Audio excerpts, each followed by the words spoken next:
এক ছাট ভ্যান কলার, সাইজ হচ্ছে 36। তো 36 সাইজের আপুরা যদি তোমরা তোমাদের জামায় ভ্যান কলার দিতে চাও, এই মেজারমেন্টটা ফলো করতে পারো। যেমন ধরো পেছনের গলা কাটা যাবে না, এটা এখানে কিন্তু লেখা নাই, আমি বলে দিচ্ছি পেছনের গলা কাটা যাবে না। আর এই যে সামনের গলা দেখো, পাশে 2.5, লম্বায় 6, কাঁধ লাইনটা 7.5 নিতে হবে, না হলে কিন্তু কাঁধে টান খাবে। হ্যাঁ, মহড়াটাও 7 নিয়েছি, 1 ইঞ্চি কাট ডাউন করবে, এই যে 1 ইঞ্চি কাট ডাউন করবে। আর 36-এ 4 দিয়ে ভাগ দিলে 9, 8, 9, ঠিক আছে, এগুলো তো জানো, তো সেটা নিয়ে আপু বলছি না।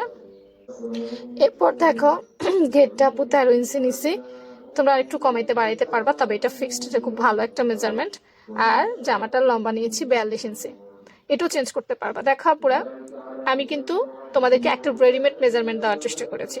তো এখানে অনেকের অনেক মেজারমেন্ট পছন্দ হইতেও পারে, নাও হইতে পারে, মিলতেও পারে, নাও মিলতে পারে, এটা বেসিক বুঝে তোমাদেরকে ঠিক করে নিতে হবে, কারণ আমি তোমার ব্যক্তিগতভাবে চিনি না, পছন্দ অপছন্দও জানি না। তো সবশেষে বলবো, এই ধরনের রেডিমেড মেজারমেন্ট যদি ভালো লাগে আর যদি তুমি কাস্টমাইজ করতে পারো তাহলে অ্যাপ্লাই করো, ঠিক আছে? ভালো থেকো সবাই, আল্লাহ হাফেজ।